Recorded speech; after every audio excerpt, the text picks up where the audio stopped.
Sony has had a great run with the PS5, continuing on its promise of delivering a quality next-gen experience and a steady stream of exclusives. With sales figures almost touching 100 million, there's little doubt that this has been a spectacular success, but fans are naturally turning eyes to what's next. Even without an official reveal from Sony, a steady stream of reports and rumors has begun to outline what the next PlayStation generation could look like. Unlike previous cycles that focus primarily on raw power increases, the PS6 is poised to represent a broader evolution, right from how the specs are laid out to how integrations and mobility work. The rumor mill has been churning out quite a bit of information, so we thought to compile it all in an effort to understand everything that you need to know about the PS6. Of course, since it's all rumors and speculations, one should take this information with a pinch of salt. Starting off with the hardware that's going to drive the machine. The PS6 is widely expected to continue Sony's long-standing partnership with AMD, as reported by Reuters, building on the custom CPU and GPU architecture seen in both the PS4 and PS5 generations. Reports indicate that the system could use a next-generation Zen 6-based CPU alongside a GPU architecture believed to be RDNA 5. A few rumors also indicate that the console could feature Zen 7-based hardware, but that's quite unlikely since manufacturing starts to get planned many years before the expected release. Either way, the upgrade to Zen 6 looks like a decent one that could perform very well, and it would represent a significant leap in both processing efficiency and graphical capability. Now, in terms of the memory, the PS6 codename Orion is also expected to see a major upgrade, with 30GB of GDDR7 frequently cited as the likely standard. This would dramatically increase bandwidth, allowing the system to handle larger textures, more complex environments, and faster data streaming. Combine that with further improvements to SSD technology and even tighter integrations with RAM, the PS6 could reduce loading times even further while enabling more seamless open-world experiences.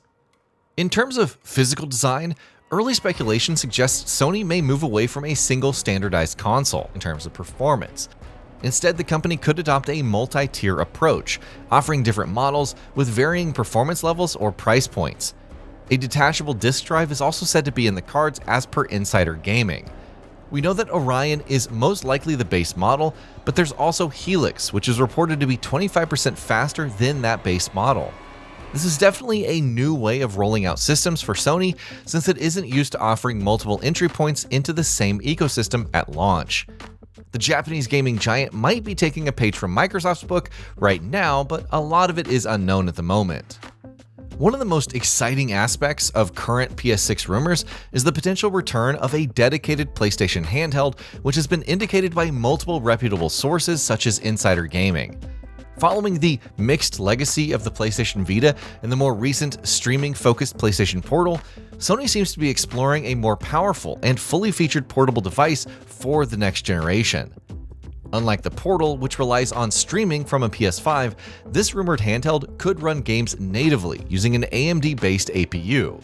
Some reports suggest that it may share architectural similarities with the PS6 itself, enabling developers to scale their games across both devices more easily.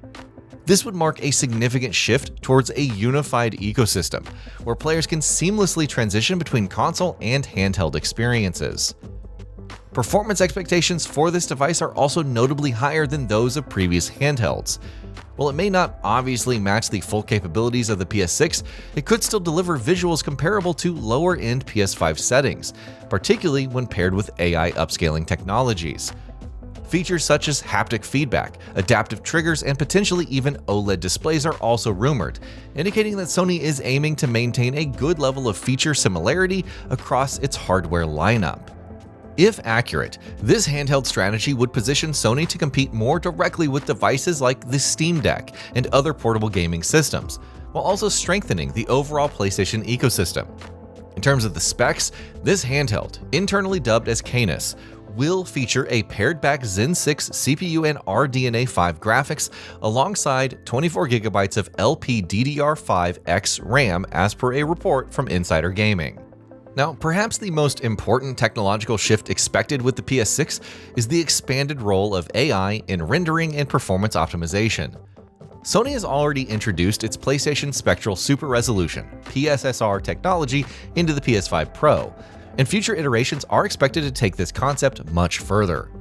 AI-driven upscaling could allow games to render at lower internal resolutions while outputting near-native 4K or even higher image quality.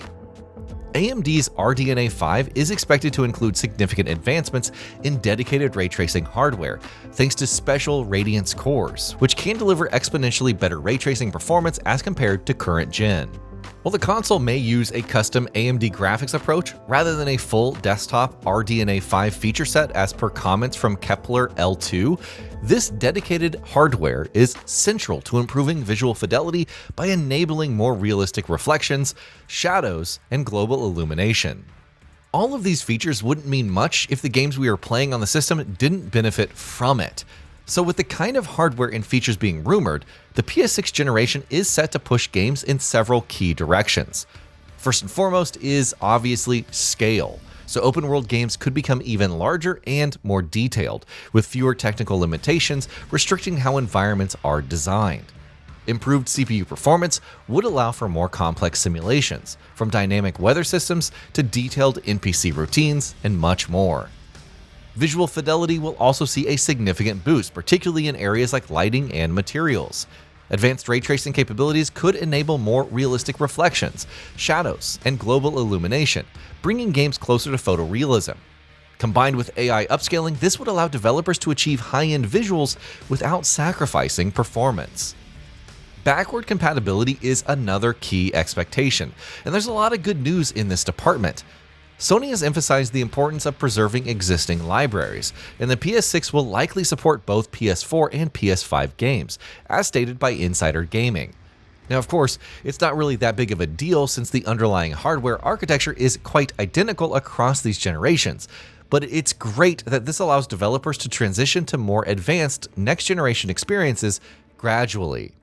Pricing for the PS6 remains one of the most uncertain aspects of the console, but several factors provide some context for what we can expect. The inclusion of cutting-edge hardware such as advanced CPUs, GPUs, and high-speed memory will inevitably drive up the production costs. At the same time, global supply chain challenges and rising component prices could further impact that final retail price. There are a lot of questions about how the pricing will play out for the PS6. There are ongoing concerns from analysts that the global supply shortage and the high spec sheet will raise the cost to $1,000. Given the recent increase in PS5 and PS5 Pro prices, especially at a time when consumers are expecting price cuts, things don't really look all that positive on the pricing front. Other more recent reports suggest that Sony could still be launching the PS6 at a premium price, but more in the ballpark of $600 to $800 with reasonable subsidies. The rumored cost of manufacturing, as per Insider Gaming, is said to be $760, and we do know that consoles are initially sold at a loss, so this is definitely possible. As for the handheld, the price is expected to be somewhere around $399 and $699, and given that impressive spec sheet, fans could expect to pay a good premium over Nintendo's offerings. Now, as for when the PS6 will eventually arrive, most credible estimates point toward a launch window between 2027 and 2028. This aligns with Sony's historical console cycle, which typically spans around 6 to 7 years between major releases. The PS5 launched in 2020, so it's only logical that we start to hear the first rumors about the future of the platform. However, some factors could also influence this timeline. Ongoing supply chain issues, fluctuations in semiconductor availability, and global DRAM shortages could all impact development and production schedules. So it's also possible that these challenges could push the launch closer to 2028 rather than that 2027 timeline.